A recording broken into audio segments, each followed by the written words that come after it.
And here we go. It is under Pittsburgh Penguins, Pittsburgh Hockey Now, live chat. I am Dan Kingerski. Let's get the logo off there. Yeah, it's my smiling, sunny face. How are you all? So here's how the live chats work for those of you just finding us on Facebook and the YouTube channel. I talk, you question, you statement, I respond, and we have basically an hour-long conversation. And gee, there's just nothing going on with the Penguins, is there? Absolutely nothing to talk about. Not getting absolutely drilled by the Dallas Stars on Monday night in what might have been the most embarrassing loss of the Sidney Crosby era. I mean, think about this. Never before has that franchise given up 6 goals in the first period on home ice. I mean, there have been some horrendous Penguins teams, and never before had that happened. And you almost had the feeling that if Dallas really wanted to, they could have scored more.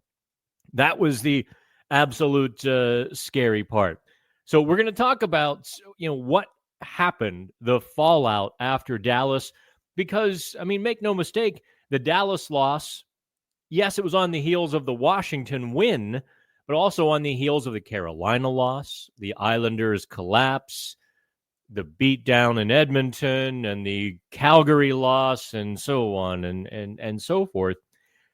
Penguins are 6-9-2. That means 6 wins in 17 games. They are, in fact, on pace for like a 70-point season. Woof. Oh, we'll get into it. Don't worry. Also going to talk about the Lars Eller trade, and I've got some real thoughts on this, and they're going to be quite contrary to what Kyle Dubas said.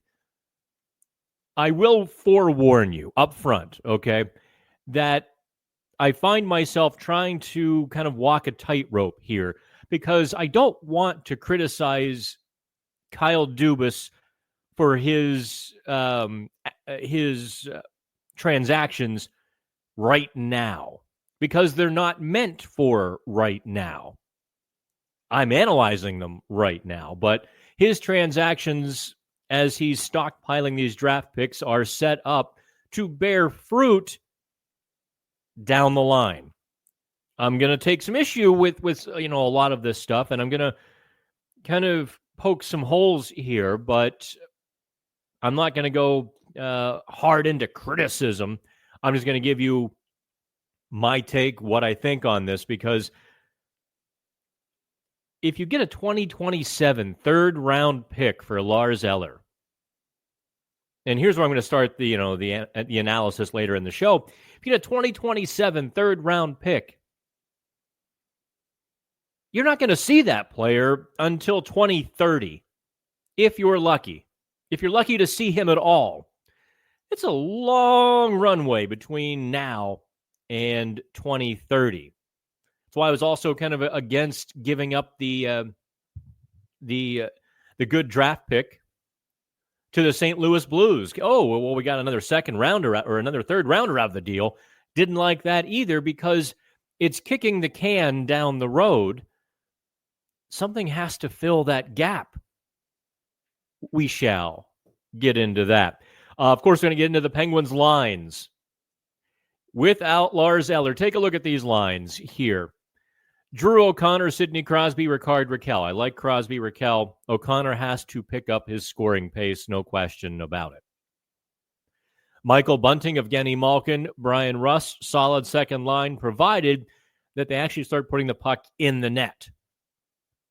They had the one goal against Washington. They're going to have to do that a lot more often. I think they can. I think that's a legit second line. Third line, according to Daily Faceoff, and I suppose we'll all find out because the Penguins didn't do any sort of line rushes or line drills. Didn't do any sort of that at practice on Tuesday, so I can't extrapolate what I saw to any sort of lines. This Daily Faceoff's guess is as good as anybody's, quite frankly. And a third line of Puljujärvi, Nola Chari, and Valtteri Puustinen. respect to all three players. I think my fondness for Achari's game, especially on the wing, and I asked Mike Sullivan about that today too, and he kind of agreed with what I've been saying for quite some time, that Noel Acciari is a beast on the wing and he's way too conservative in the middle. And Sullivan stopped just short of saying too conservative, but he basically said too conservative, and we've talked about it. That's a terrible third line. That is not a third line that you're going to battle and expecting to win. Fourth line, Anthony Beauvillier, Blake Lizotte, and maybe Sam Poulin draws in. That would not be, I think, the worst. Although, to be honest, I would really consider putting Poulin in the middle and sliding Acciari. Put Poulin at third line center, slide Acciari over to the right wing. At least have, a heavy crash bang line.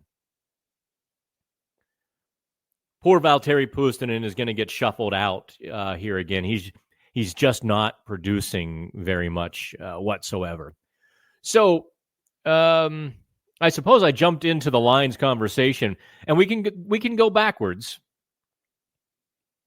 There's me again. By the way, this will be available via podcast form as well, just the audio on Spotify. I think Apple has finally approved us. I'll have to go in and check. I have to get it on Amazon as well, and Spotify. I think those are the three biggies that I made sure the podcast, in fact, was available. So I'm heretofore I'm going to be doing just some audio conversations. It's kind of in a podcast form. I did one Sunday night after the game. And I did a really good one. I mean, I was just on point. Boom, boom. No pauses, no ums, no ands. Just flying through it. And then I looked down and I realized I didn't click a button here in StreamYard and I hadn't added my audio. So it was just 20 minutes of black screen. So I had to do it all over again. I didn't do badly, but, compared to the first one, I did probably like a 6.5 out of 10. The French judge gave me a 6, and I was, I protested that one. So these will be available via podcast. Please do me a favor. Add them to your queue so that they download automatically. And let's take the first couple of questions here before I jump back in. Francis Anzalone, Coach Francis, going to join us at about 1:15. So Francis is always like perfectly punctual. And I have no doubt he will. There's Francis already. He's waiting for me. So before I take questions, I was looking at Jake here. Jake, I want you to hang on. We're going to bring Francis in here. Francis, how is you? I'm good. I'm anxious to see what happens tonight. I'm anxious to see who the starting goaltender is. Do you happen to know that? Was he named this morning? He was. In fact, his name is Alex Nedeljkovic. Jari is going to back up. You're shaking your head. You'd throw Jari in there quickly, huh? Yeah, I have many thoughts on the goaltending situation. You can tell me if and when you want them. I'm just going to tee you up here. Let me put the Titleist on the tee there, and I'm going to walk away and hand you the big club and say, go for it. Yeah, I have to be honest with you, and I hate Monday morning quarterbacking. I didn't say this live before the game on Monday night against Dallas. I understand that, but I was very, very surprised by the decision to play Yoel Blomqvist on Monday night against Dallas. I was very surprised by it, quite honestly. I fully expected Mike Sullivan to throw Tristan Jarry in the net on Monday night against the Dallas Stars, and here's the reason for it. You go down on your 14-day conditioning stint. You go 4-1. You play 5 consecutive games. You deliver a 2.16 goals against, a .926 save percentage. He was clearly oozing with confidence, or faked it real well when he said to you and your peers in the media about 6 or 7 times how important consecutive starts were for his confidence. I expected Mike Sullivan to call Tristan Jarry in Sunday before the Steeler game and tell him, we're glad you're back. We heard it was a great trip. We need you. We believe in you. Don't overthink it. Get your butt in the net and stand in there tomorrow night. There's an old adage in coaching, you know the line, you win, you're in. And that was ultimately, I'm guessing, the reason for starting Yoel Blomqvist. But to put him in the net with Tristan Jarry above him in the press box against a team like the Dallas Stars, Dan, I was surprised by it. I know it's easy to say now, but I felt it then. Here's, and, I'm not defending or anything of the sort. I do think what Sullivan was doing there was kind of adhering to the principle he's going to lay down going forward, right? Mm-hmm. You can't say win and you're in and then bench Blomqvist after, what was a really good performance and a really good win against Washington. I think he's feeling this or feeling his way through this as much as anybody, because there isn't a roadmap to having a struggling number one goalie who's making 5.3, a number two goalie making 2.5, who only signed after your prospect goalie kind of faltered in the AHL playoffs, but is now outplaying your number one, only to have your rookie return to form and start outplaying number one and number two occasionally. This is a little bit of insanity here. Yeah, that's why I don't believe in you when you're in, especially when you're dealing with the 22-year-old goaltender. And from my standpoint, the Pittsburgh Penguins have to be bang on in their management of their young prospects, because let's face it, they don't have many of them. So I was surprised. I know Sullivan has his reason. I was fully expecting to be wowed, or have at least the audience wowed, by Tristan Jarry in the net. So obviously Ned goes back in tonight, did a heck of a job coming in relief, made 6 or 7 huge saves in the hockey game. I have some advanced analytics stats for you on the Penguins that you might find useful here at some point.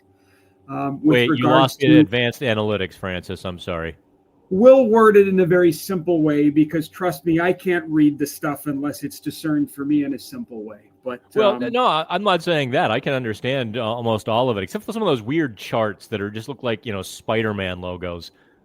What I'm saying is, last season, the Penguins had great analytics, even on the power play. Mm-hmm. And nobody who watched any of the Penguins games would have, in fact, told you they were playing well.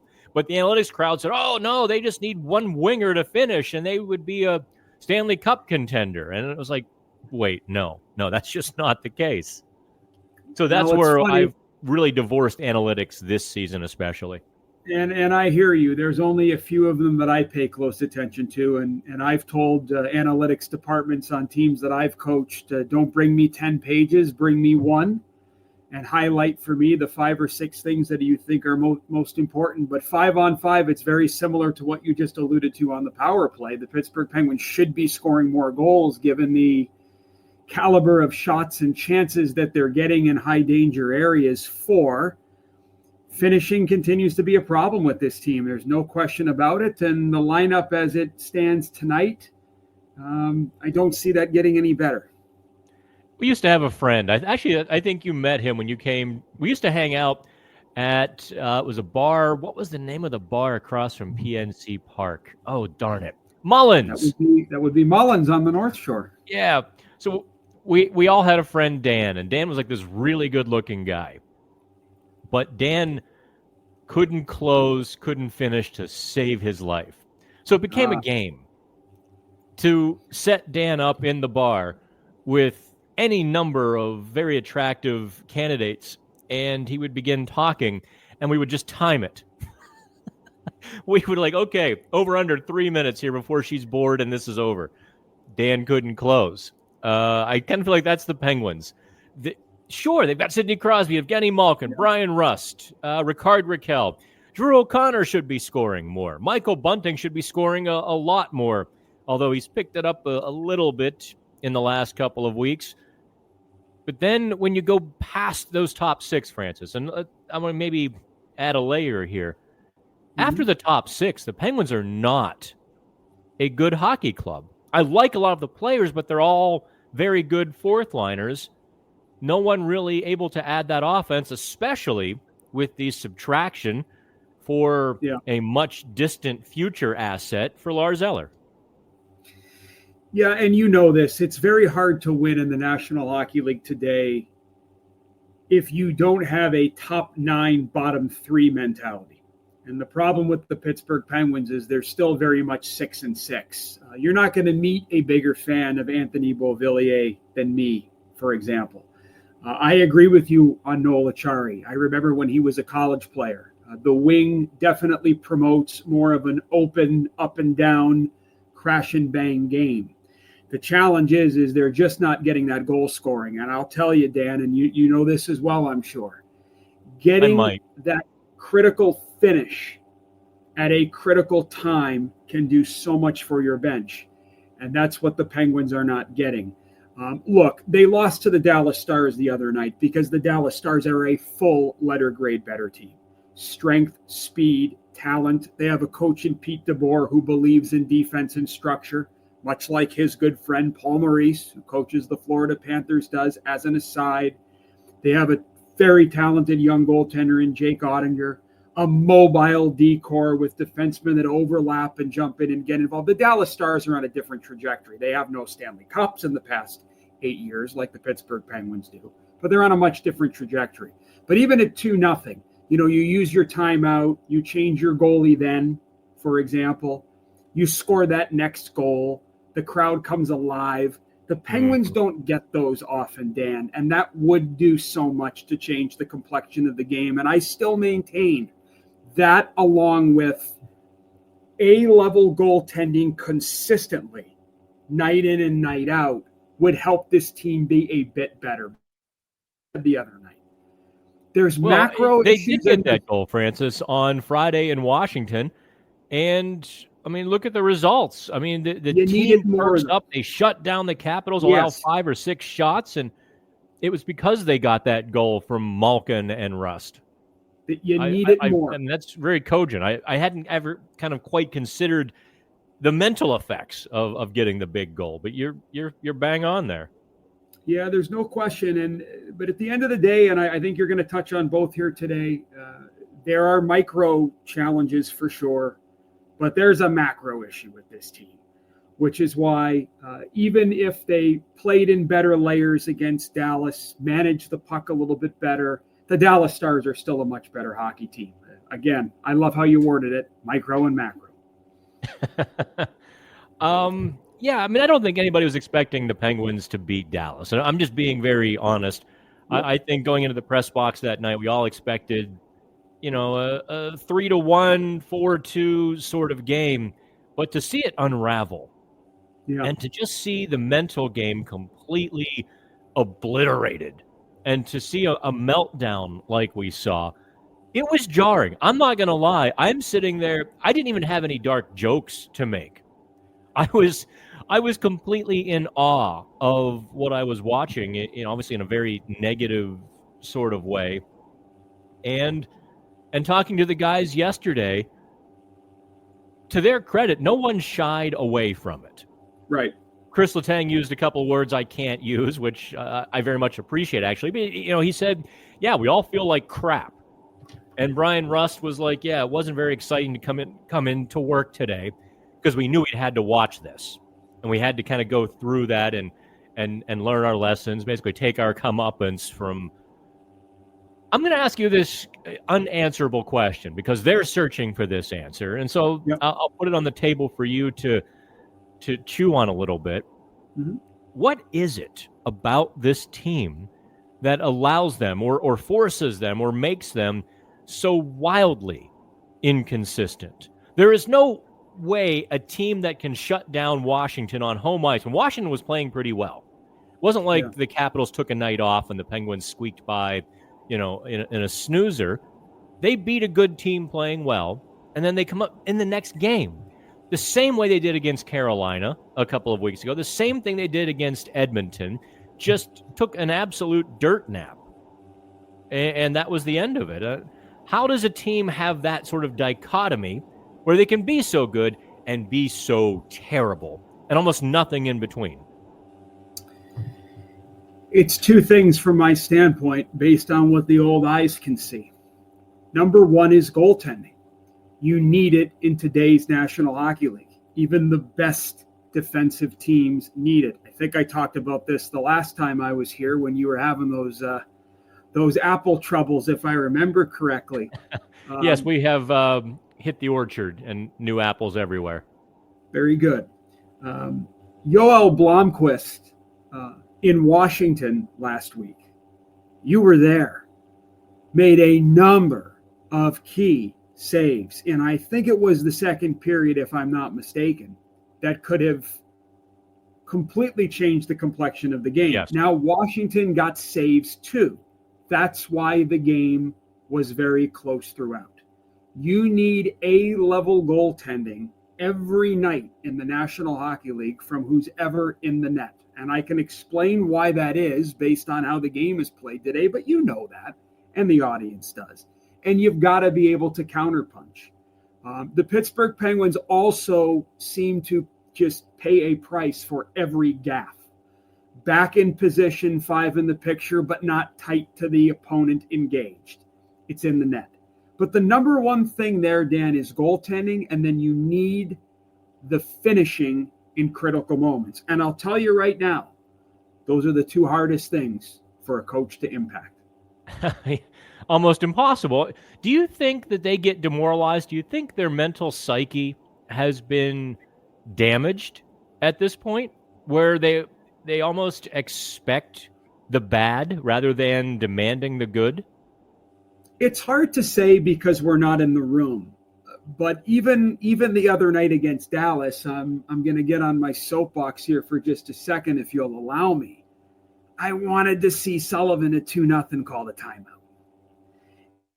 See him do something in that moment to remind the players of the message, to thwart Dallas's momentum, to buy Nedeljkovic an extra 45 or 50 seconds to get ready. We think, well, the media timeout's coming up. Let's not burn it now. But you might be down 3-0 by then. Well, what if we need it later? You might be down 7-0 by then. Or 6, yeah.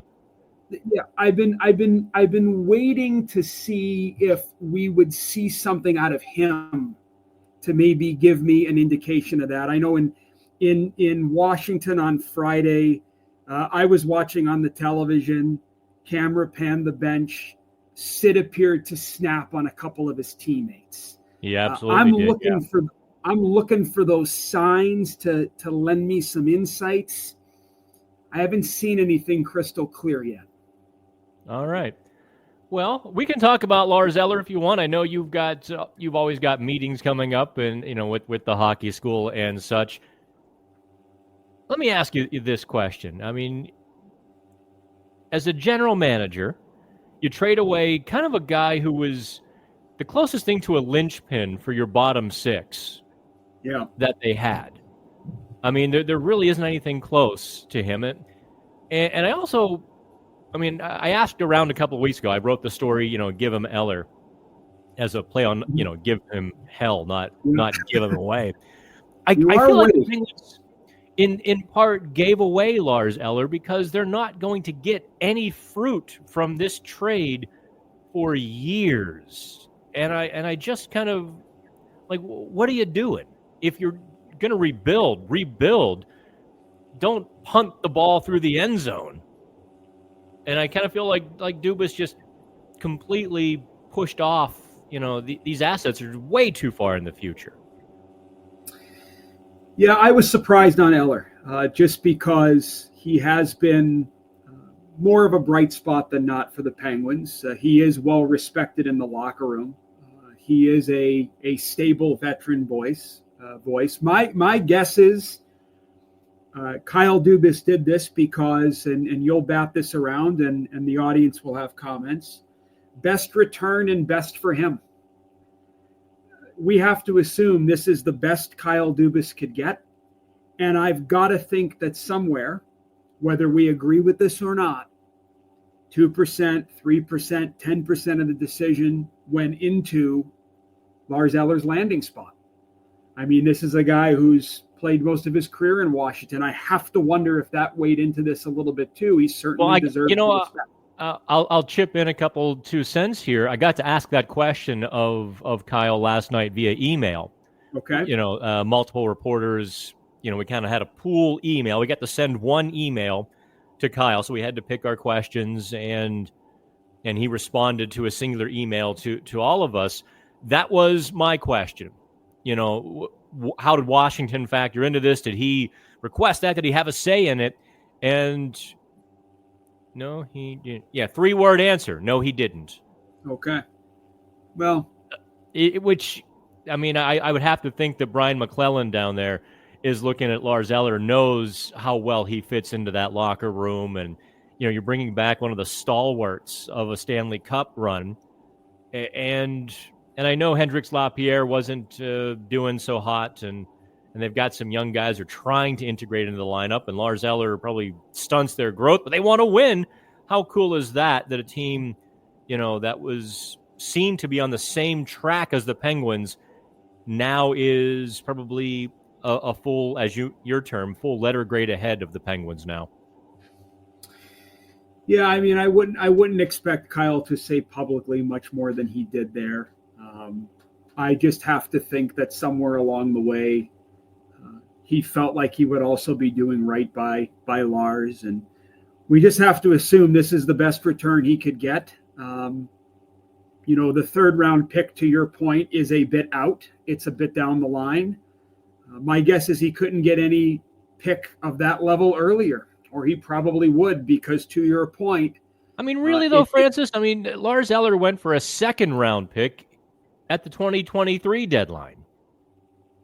Well, has his value fallen that dramatically? Well, he's also, he's on a struggling team right now that really can't find itself, that has a lot of gaps for the good in their individual players as well. But I'm going to give Kyle the benefit of the doubt that this is the best he could do. Otherwise, he would have done something different. I might have kept my powder dry. Your team is floundering, fighting to find itself, and you take one of the linchpins out for a future asset. Hey, Francis, I'm going to get to these questions starting to pile up. Very good. I'm looking at them here. In fact, here, I'll toss you the first one. I know you haven't seen any of Wilkes-Barre Scranton, I don't think. Let's get past the prospects question. Oh, here's a cool Penguins question. This is probably outside your comfort zone, but I'm going to ask anyway. Uh-oh. If you were Kyle Dubas and a hockey genie gave you a single compliance buyout, no future cap hit, contract completely disappears, that could be used at the end of this year, who do you use it on? 72, hands down. 72? Anthony Beauvillier? No, I'm sorry. Carlson, 65. Erik Karlsson? Beauvillier is my favorite. I signed him to a 10-year deal. No, that's a joke. The Karlsson one is tough for me, Dan. I'm actually going to be doing a pretty comprehensive debrief on Erik Karlsson's last 5 games in our next episode, which will drop in the next day or two. It's actually not as bad as you think. I just really struggle with the money being paid to Erik Karlsson and him being a part of this team with where the Penguins are at. So I'll spin the question a little bit.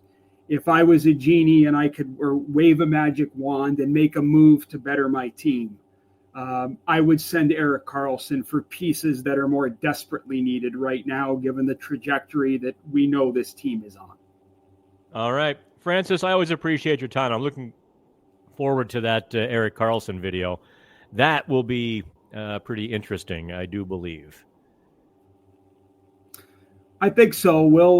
We'll combine sort of the eyeballs, the analytics or the statistics, and the stomach all into one, and we'll allow the audience to decide what they feel about it. I'm going to try to just sort of present the information, present the video clips, share what I see, and let everyone come to their own conclusion as we all ponder the Pittsburgh Penguins, because they're certainly creating a lot of pondering moments, aren't they?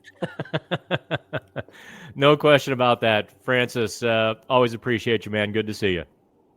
Hey, thanks for letting me be a part of it, and I hope everybody enjoys the game tonight. All right. Thanks, Francis. All right. I'm going to take him off the stage. There's me. Always really good information from Francis. It's nice to have that inside perspective looking out sometimes. And when the inside perspective looking out matches the outside perspective looking in, then you kind of know you're on the right track. And I'm somewhere in the middle, always on that. I'm not sure if I'm on the inside looking out. I'm not sure if you see me on the inside looking out, or if we're all on the outside looking in. I suppose I am sort of a hybrid in that sense. All right, here we go. Let's get to these here questions. Poor Jake posted this at 1:07. It's only 30 minutes, Jake. Hopefully you hung on.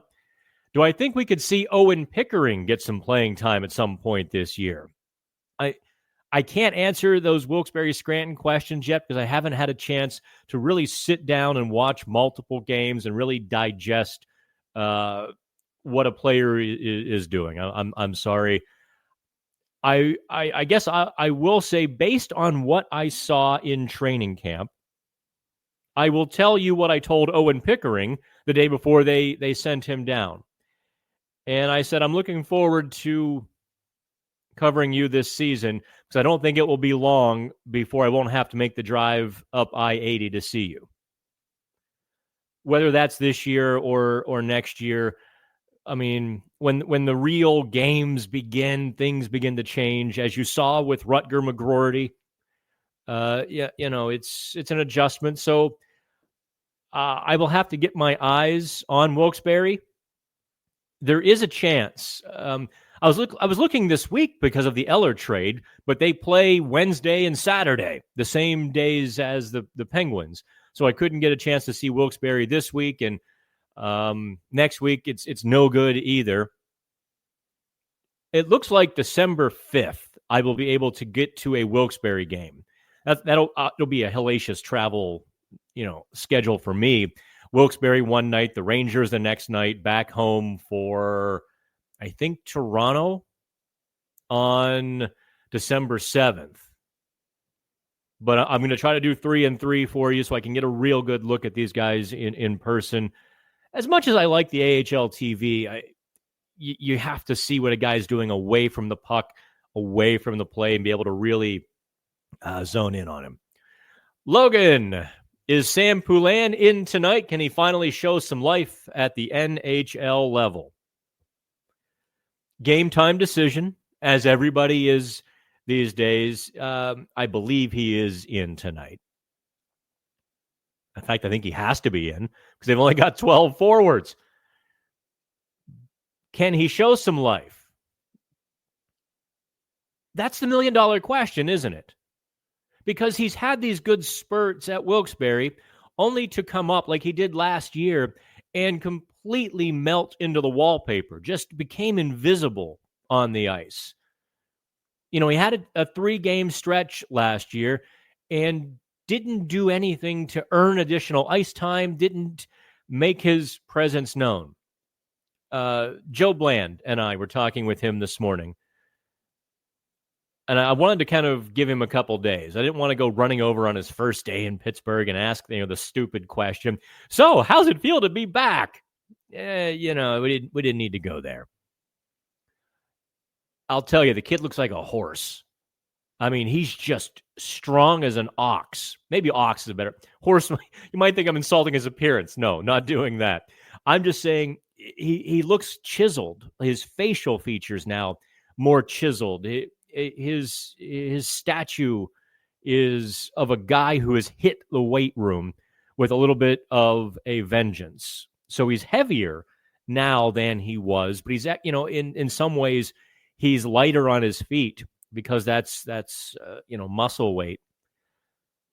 I'd like to see him succeed. Whether or not he will, I mean, it's up to one person, right? It's up to him. Let's go to Gable.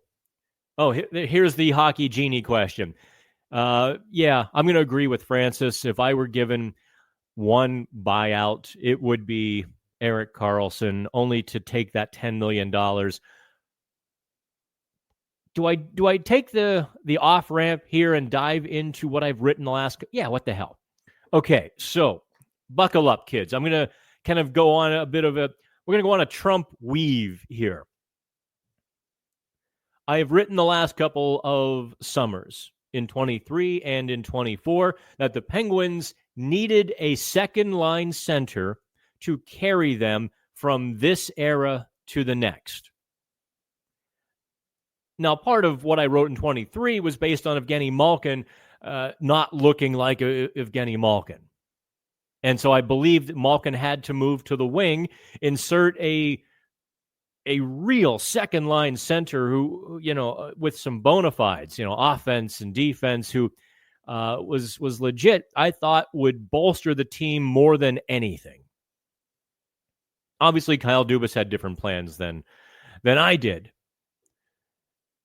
Looking at how Evgeny Malkin and Sidney Crosby played, look at the offense those guys were able to put up.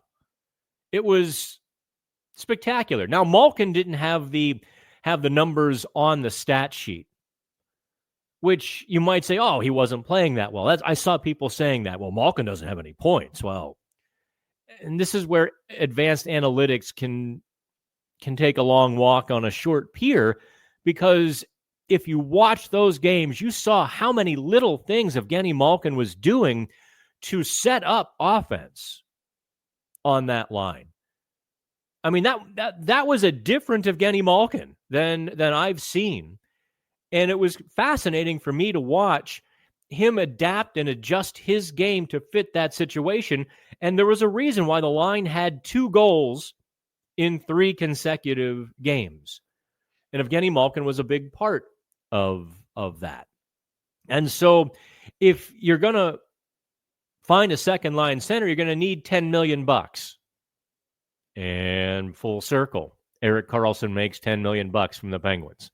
Ta-da! There's my weave. And yeah, I mean, now I know that that's not Kyle Dubas's thinking, but it surely would have been mine. I think you could have accomplished the retool on the fly if you had a second line center. But right now, the Penguins are crumbling. There just isn't any question. The bad games are frequent. The beatdown losses are frequent. And they rally, they summon, all of the strength they've got left, and they fight back for a couple of games, and then they're right back to getting mud stomped.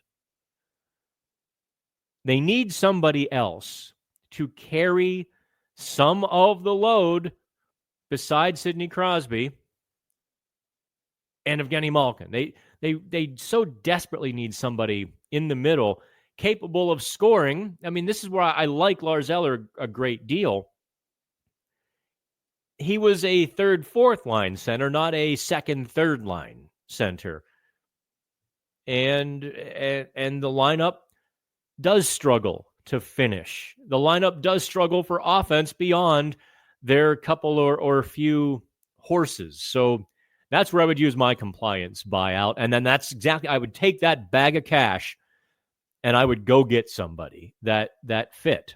Although, as I say that, Chandler Stevenson was on my very short list this summer, and he signed a ridiculous deal with the Seattle Kraken. So I don't know.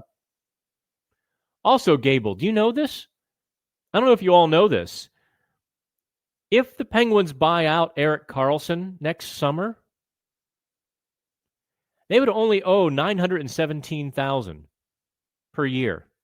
Just the way I almost think Puckpedia had an error on their buyout calculator, but it would not be the substantial hit you think it is. Double check me, go to Puckpedia, but yeah, you know what I'm saying. It because his salary drops to $4 million next year, and that affects the buyout, so on and so forth. So, yeah, they could buy him out at a very small fee, small price. You'd hate to. I mean, the guy is such a good hockey player. It's just not working in Pittsburgh. It's just not working. Gary, responding to when I showed the lines on the screen, that's the worst third line in the NHL. Sorry. No need to be sorry. I think I said the exact same thing. Big Joe, why can't Poulin just be the third line center? Let him sink or swim. I get his skating might not be great, but can he be worse than Achari? I just don't get it. See, then you went too far, Joe. You had a point, and then you have to, now I have to jump in and correct you a little bit. Could he be worse than Achari? Yes, because Achari takes care of all 200 feet, and you could be worse. He might not. Achari at center doesn't provide any offense. I think we've been over that, and I wish I should have thought to have Mike Sullivan's audio from this morning when I said, okay, Mike, you've played, Noel Achari at wing and center. How do you see his game as different? And Sullivan basically said exactly what you and I have talked about, that Achari is really conservative in the middle, and he's a crash bang guy on the wing. So, I hear some static. Is my audio okay? Maybe it's just the headphones. I digress. It sounds good now. Okay, so yeah, Achari on the wing. I would put Poulin there, but the other thing I'm going to take a little bit of. I'm going to maybe argue a little bit, Joe, is that phrase sink or swim. You don't ever want to put a player in a sink or swim position. You want to put them in a position to be successful. So I suppose from that standpoint, if you're going to put Sam Poulin in the middle, you put him in the fourth line, let him get his feet wet. If he is playing well, if he's not receding into the background, being invisible, then you consider elevating him to the third line. Don't forget as well, the competition level that you're going to get when you're the third line center is a bit higher than it is when you're the fourth line. Sometimes the third line is going to be out there against the other team's top line.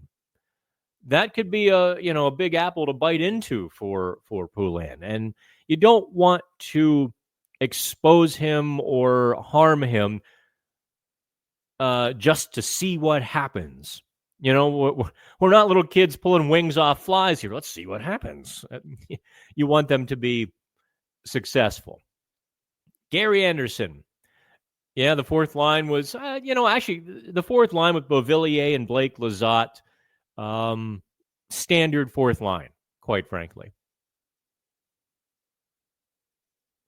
Let's see here. Gary.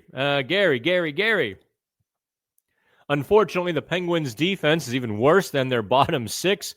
Pens literally need 3 to 4 new defensemen. Well, I'm not going to say they're bad players or they're bad guys, but the blue line is poorly constructed. Brandon, Dan. Well, Brandon, how is you? JR. Was asking if Francis is related to the Glenn Anzalone. Actually, Francis is the son of Frank Anzalone. For you college hockey folks, Frank was the guy who built Lake Superior State into a national championship winner. Recruited Doug Waite and, who's the other American star? Jim Dowd was in that mix too. There were two centers, guys who were really good, and I'm drawing a blank, and Frank's going to kick my butt for that. But anyway, yeah, some of the best American players of the 90s and early 2000s and such definitely came through Frank Anzalone, who then became an executive in Tampa Bay and in Calgary. That is Francis's bloodline. Let's see here. One slow 2V. I don't get the name, but okay. I couldn't believe it either when I saw Blomqvist take the net instead of Jari versus Dallas. Well, let's unpack that a little bit, because I'm going to stick up for Sullivan a little bit in this case, because Blomqvist was so good against Washington. A couple days later, you almost had no choice. Sullivan had no choice but to go with Blomqvist again. I respect what Francis said, but if you say performance matters, and then you put the kid in the press box the next game after a brilliant performance, if I were Sullivan, I would have felt disingenuous doing that. I would maybe he felt a little trapped by his own words or his own edict, but maybe he felt empowered by it as well. All right, boys, here's the line. You play well, you stay in. You don't, you come out. And obviously Blomqvist will be the third goalie tonight as Nedeljkovic starts. It is kind of his turn. I'm surprised Jari isn't in the net tonight. That's the one I'm a wee bit surprised on. Let's go to Brandon. What is the energy around Tristan Brose currently?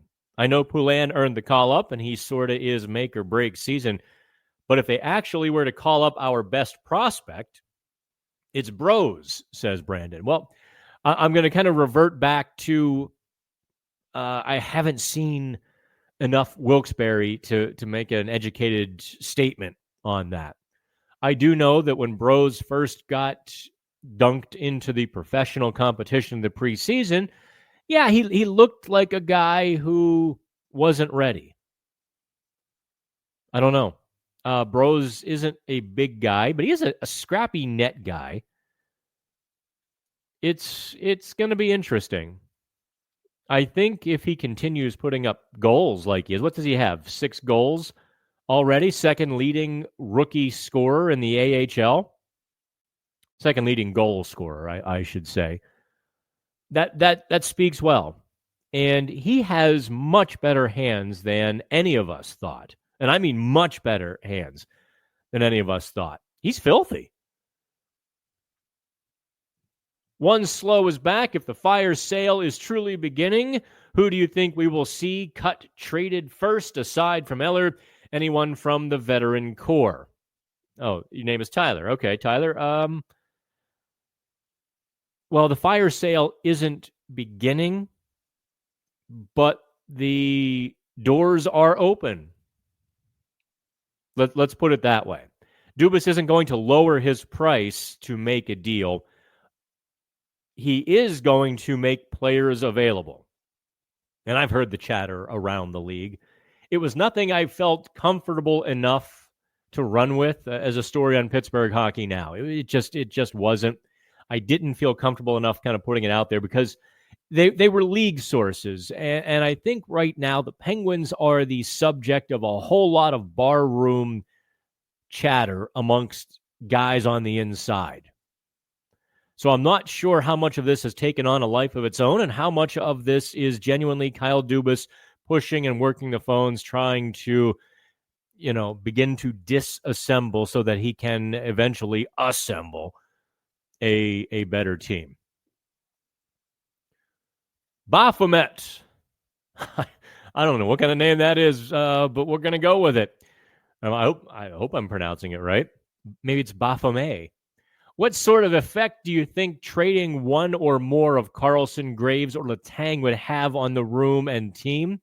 More importantly, what would be a realistic cost to rid ourselves of these albatrosses? We're going to just leave that second sentence alone, okay? What do I think the effect on the room would be? That is, I'm going to give you an answer that you're not expecting. Based on talking with Brian Rust yesterday, in the scrum, I didn't have a private conversation with him. He, was it Brian Rust? Who said it? Was it this morning? Good. All these things are starting to run together on me. And somebody said, who in the world said it? that this is what happens when you have this kind of record. There's a lot of moving pieces and parts, and there's going to be changes. Oh, Blake Lizotte said that this morning. Blake Lizotte said that. He's like, yeah, it's to be expected. He must be new around here, which he is. I tend to think the team sees it coming. I tend to think they go out there on opening night full of hope and, rainbows and get stomped by the New York Rangers 6-0. Now, Shesterkin was really good in that game. It really was kind of like a 5-3 game, not a 6-0. But regardless, 6-0 is 6-0. 7-1 is 7-1. 4-0 against Edmonton is, or 4-1, whatever it was, is indeed that. And the Edmonton game would have been far more out of hand had Blomqvist not been really good that night. So the effect on the team, I think it would exacerbate the sullen that is waiting on the doorstep. Right now, they're still fighting. They're fighting to save their season. They're fighting to, come out on top of this. But sullen is not Sullivan. Sullen, melancholy, depression, sadness is just waiting on the doorstep. Let's go to Austin. I think it is safe to say that Francis stands alone when he said he expected Sullivan to hand the starting goalie spot to Jari on Monday after coming back from the AHL. I don't know. I think a lot of people would have gone that way. Okay, I see a big paragraph from Gary. Covers my face. So that's always a good thing. Okay, Gary says, to me, what Dubas is attempting to do with this team and roster is nearly impossible. I understand he's got to try and be competitive because of Sid, but even Sid has to realize how far away this roster is from being a legit contender. I think he does. Don't tell anybody. Why not just begin a legit rebuild? Stop with adding Grzelcyk, Hayes, Achari, etc., and allow some of the younger players to just play. I mean, if they aren't going to be a playoff contender anyways, it's better to completely suck than to finish 2, 3, 4, 5 points out of the playoffs. Legit statement. I am going to just strip out that. Play the young guys. Stop that. All ye and got to stop at. Stop saying just play the young guys. The young guys will, in fact, play. Tristan Bros will be here, and Koivunen will be here, and Ponomarev will be in Pittsburgh the moment they are ready.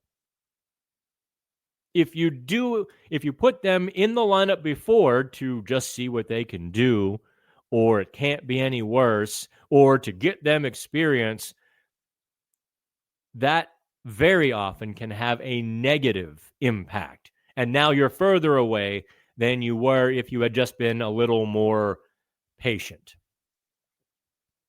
Okay, hey, everyone, don't forget, like and subscribe to this little shindig. Hey, while we've got a lot of people watching, let me ask you this very business question.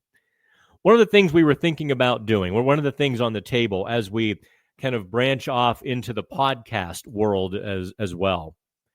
Right now, the podcast is called No Pucks Given, kind of a play on my personality. I might go back to press box nachos because somebody commented on Pittsburgh Hockey Now this morning, serve him a plate of press box nachos, and didn't know that I was the person who created that phrase 5-7 years ago. So I might have to just kind of trademark that and go with it, call it press box nachos. But to my question, if I charged like $1 a month for these live chats, and we did one a week, and we kind of had a membership tier for the podcast, what would you say? How many of you would kick a buck or two into the can to participate in these live chats? I'm just asking. Obviously the goal of this enterprise, I'm not a charity. We are here to make a living. Okay, Brandon is back. We shouldn't ever accept performances like Monday, but should the media and fans accept a tank this year? Doesn't a top 5 pick help more for a successful retool rather than drafting 15th to 20th? Yes, Brandon. Here's the underlying, the current beneath your question. Maybe you don't realize. When the team states, when Kyle Dubas states, when Sidney Crosby says Kyle Dubas and ownership stated that they're not going in the tank, I take them at their word. And so I judge them, I evaluate them, I write about them based on their stated intent, not what they should do. I mean, if Kyle Dubas is kind of sitting there secretly hoping to tank, that'd be a little bit devious, first of all. But he'd be doing a fantastic job at it. The Penguins' offseason additions. And I've written this within stories, but I haven't necessarily thrown a big right hand and written this as the big column. It's coming. Don't worry. When you go with Matt Grzelcyk and Kevin Hayes and Anthony Beauvillier and Cody Glass, those are your big 4 offseason additions. Oh, and Blake Lizotte. That would make 5. Did anybody think these guys were going to make an impact? But you're spending $3.5 million on Kevin Hayes, who was really good, in preseason and the first handful of games, but was really not good after that. He's out week to week now with an injury. Cody Glass is an analytics darling. His Corsi, his scoring chances, his expected goals are like 68, 69%. But in 14 games, he's got 4 assists, which just, it jibes with his career arc. And I like Cody Glass. I think he brought a lot to the lineup. I mean, he made a difference in the lineup, but he's not going to make a big impact in the lineup. He's a nice, third or fourth line complementary player, but the Penguins are short on guys who make a positive impact, and they didn't go out and add them this summer when they had the opportunity. I suppose it's not unexpected, or it's not a big surprise that Matt Grzelcyk is struggling. It's not a big surprise that Beauvillier has some goals, but hasn't been a big factor, and not a big surprise that Glass hasn't been, leading the charge and, have 10 points in 14 games or anything like that. None of these things are surprising. And I have to wonder, what was the plan this summer? Because the stated intent and the actions don't necessarily match up. I gave them runway. I stepped back and I said, okay, here's what they're doing. Here's what they're saying. Here's what they're thinking. Here's how it can work. Here's their path. But it's kind of going exactly as a lot of you expected it to. And that's to say, not well. Let me take a drink here, Mark. Hang on 1 second.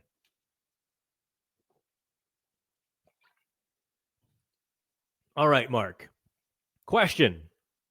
I understand we've been spoiled as Penguins fans, but if we as fans expected these dark times as inevitable, are these performances by the Penguins as concerning as we think? Rebuild inevitable? I don't know. That is really a great question. I've started looking very closely at the Washington Capitals, who turned that cruise ship around in a river. They turned that around. Look at the Washington Capitals. They took some gambles. Their gambles paid off, or are paying off. They kept a few of their first-round picks, like Connor McMichael, Hendrix Lapierre, who's still kind of struggling to get his NHL sea legs. But they still had that option to insert him into the lineup. And they had assets to go get Logan Thompson and Jacob Chikrin and now Lars Eller. So I look at what Brian McClellan down in D.C. has done versus what the Penguins are doing, and the Penguins come up well short in that comparison. There's just no two ways about it. Are the dark times inevitable? Well, it certainly seems like that, doesn't it? Certainly seems like Dubas wants to rebuild the foundation, but he's kind of patiently waiting. I don't know that, but it seems like that, right? I'm not alone in kind of feeling that way, that this rebuild is on hold, understandably so, because you still have Sidney Crosby. But they're leaving Sidney Crosby to wither on the vine. I don't like where the Penguins are or what they're doing or where they're headed. As a story, I'm looking at them like, what is going on here? Because it just doesn't seem to add up.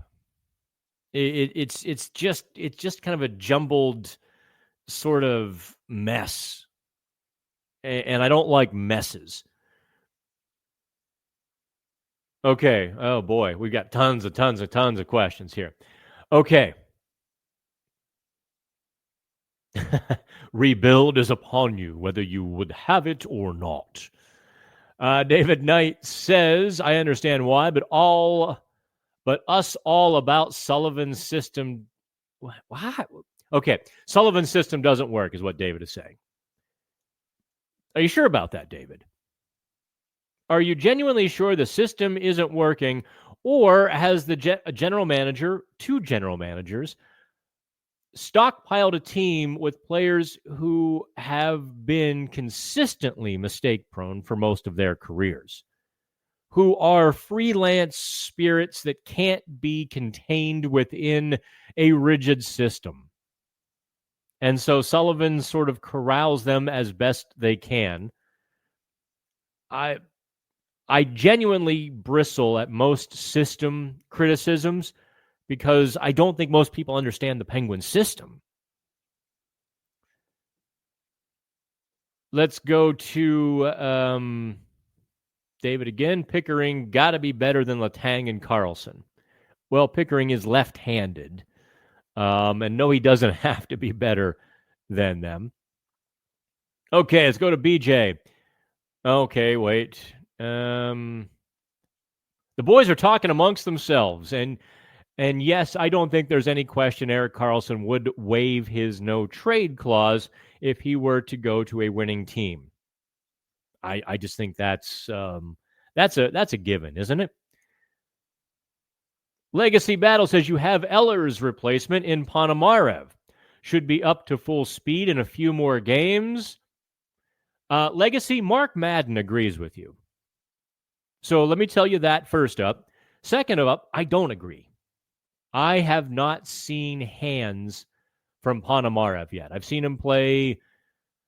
I saw him play in the playoffs last year. No, I didn't. I did not. He was not healthy for the AHL playoffs, so I didn't see him then. But I saw him in rookie camp in July, the scrimmages and such. Saw him in the rookie tournament up in Buffalo, and I saw him in preseason, the little bit that he was healthy.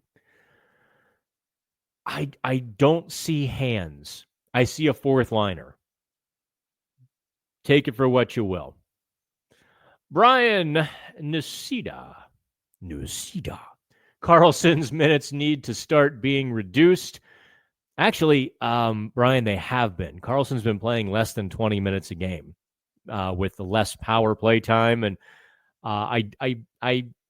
I'm not sure if he's been skipped on a few shifts or not. I don't think so, but his power play time has been, greatly reduced. John Gruden can take minutes from a bottom six player. Okay. Let McGroarty play in the big league. Let him learn from Crosby.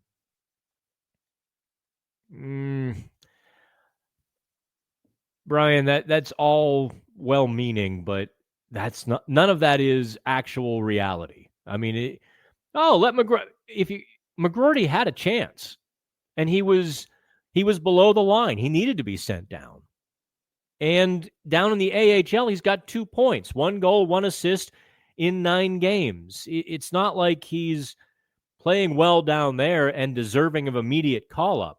This guy is a scorer, and he's going to have to learn. He is learning, and I assume he will. He's a very bright hockey player.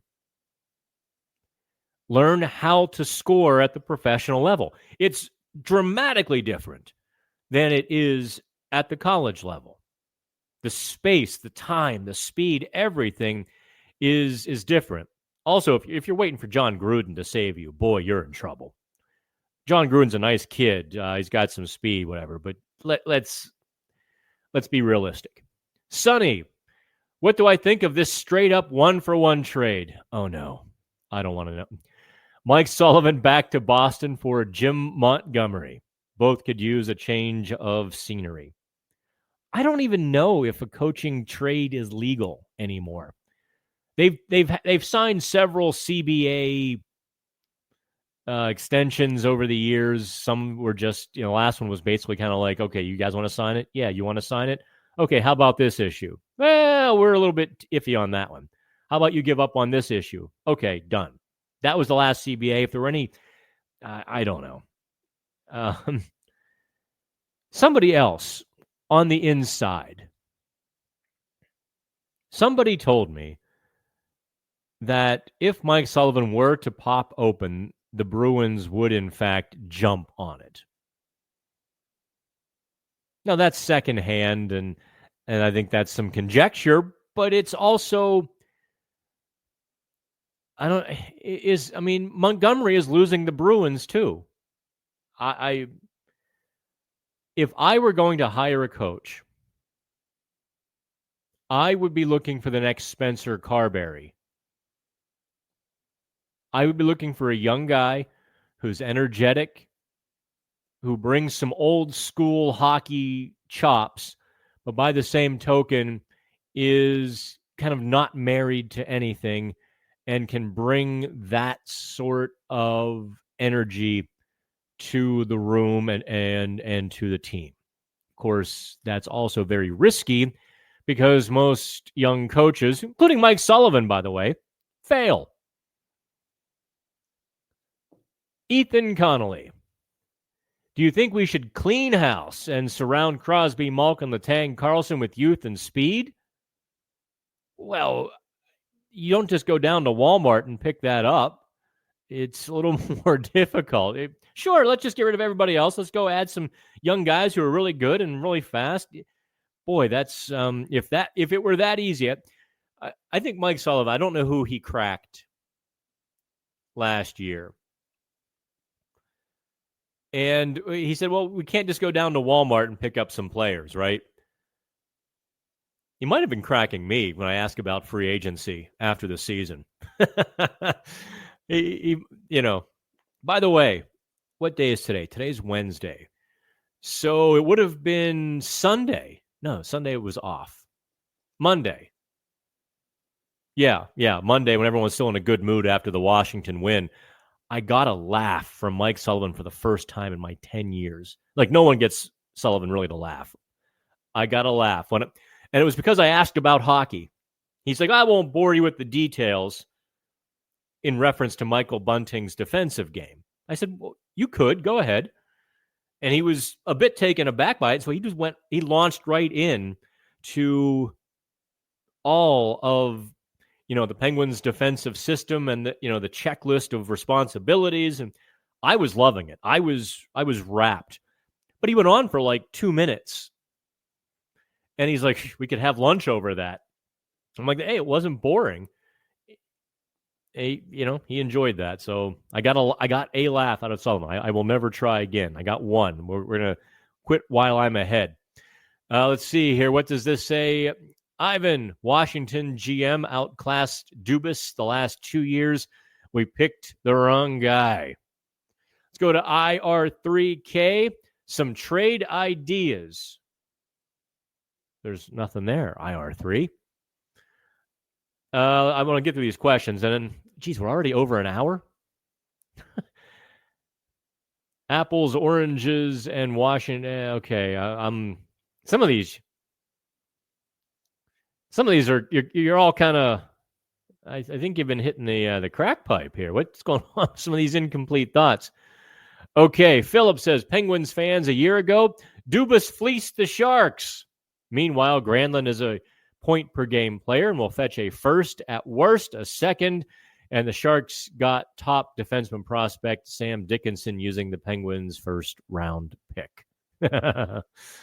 Yeah. There's no question that people thought, me included, when you acquire the reigning Norris Trophy winning defenseman, you can expect a certain level of proficiency. I do not think the Penguins have received that effort or proficiency from Erik Karlsson. Now, would Granlund have worked with the Penguins? Bear in mind, Mikael Granlund is on a terrible team. So he's getting a lot more opportunities in San Jose because they don't have anybody better than he would have gotten in Pittsburgh. Don't forget that part too. That does factor in. It is a little bit of a caveat. The reality is, though, you're right. The Penguins traded a couple of guys in contracts they didn't want. Now for a big contract they don't want. Lycothrop. Some of y'all got some funky screen handles. What do I think the chances are the Penguins trading Malkin, Letang, or Karlsson? Working backwards, chances are high on Karlsson. I would not slam the door on a Chris Letang trade. Honest to goodness, I don't want to put him on the trade block. I'm not telling you that they are going to. I'm saying I wouldn't slam the door on the possibility. I would slam the door on the possibility of trading Evgeny Malkin. I would be shocked. By the way, Wednesday is they're honoring Malkin for his 500th goal. His parents are in town. His parents were also in town Monday, so he's got some atoning to do. Expect a big game from Evgeny Malkin. Let's see here. Let me see. Let me look for some questions from you all and some new names here too. Josh, do you think they can really turn things around and make a run for a playoff spot, or do I think that looks like a dream at this point? Boy, that's a great question, man. I appreciate that. They're only a couple points out of a playoff spot, believe it or not. The Eastern Conference is a jumbled dog food mess right now. So I don't know. I don't know. Something has to change. How's that? If the Penguins can make some changes, if Dubas can make some changes with the here and now in mind, yes, they can. But if he leaves them to wither as he did last season, I don't think so. I think the pipe dream would be that Tristan Jarry learns his lesson, comes back, seizes the net, is back to that .925 save percentage goaltender he was a couple of years ago. Then you might see a bit of a different team, but someone's going to have to get hot. Someone's going to have to grab the bull by the horns. They need more players to be on their best game, not more players sliding away from it. Right now, they got a lot of players sliding away from it. All right, Miko says, keep Sully, take Sid, Gino, Tanger, and let them do with young guys what Mario did with Sid. Or let me try to keep Sully.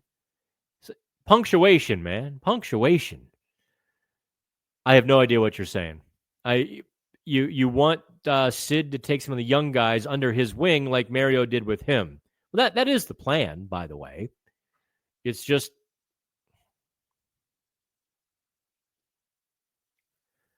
someone trying to bring up the past. Kingerski was singing praises for Dubas, too, for landing Carlson while still having Letang. He forgot Carlson and Burns was a disaster. Actually, I wrote that exact same thing. I wrote that Burns and Carlson were a disaster and that Chris Letang was a wild card in the situation because they were going to give the top power play to, in fact, Erik Karlsson, and I could see this being an absolute catastrophe. But as long as you remember me singing praises for it and don't remember what I actually wrote, we'll go with that. All right. That's people responding to each other here. We got a whole community going. This is kind of cool. NES Addict is checking in, one of our OGs for the chats. Okay, Clifford Miller says, I remember Dan Bilesman and Mike Johnston did not get the same kind of leeway that Mike Sullivan is getting. Yeah, the situation's a little different, don't you think? Where is Rutger? Oh, no, sorry. I just broke into a chant there. Chris Ireland wants to know, where is Rutger? Well, Rutger is learning how to play professional hockey. He's got a goal and an assist in 9 games. He's not tearing it up down there. He has to begin to assert himself in that game before he comes up to the big game. Lars Nielsen. I don't think it is a given that Erik Karlsson waives his no movement clause to go to Canada and pay more in taxes. We have to remember they are like the rest of us that want to keep as much money as possible. That's a fair point. Let's just say Winnipeg made a big offer. Would he go to Winnipeg or would he go back to Ottawa? Actually, wait. Hang on. I'm going to poke a hole in that very logical statement, Lars. He still lives in Ottawa, so he's still paying taxes up there. So I guess we have to toss that out the window. Uncle Deebs, is it really Sully's fault, or is it the last 2 GMs not really building a team that Sully can work with? I do place blame on GMs. Yeah, no question about it. Look, when you're trying to make a lineup card with the ingredients of a chopped basket, in your basket we've got gummy bears, smoked salmon, sardines. You're like, okay, what am I doing with this? And this season especially, Sullivan is trying every possible combination. Although the only combination he hasn't tried, or the thing he hasn't tried that I think he should, Drew O'Connor at center. I would, in fact, go there. I'm surprised he hasn't, because David Quinn, assistant coach now, David Quinn, was the guy who put O'Connor at center in the Worlds, and O'Connor went nuts for Team USA from the middle. Let's see here. Ethan, at this point, is it over for Puustinen?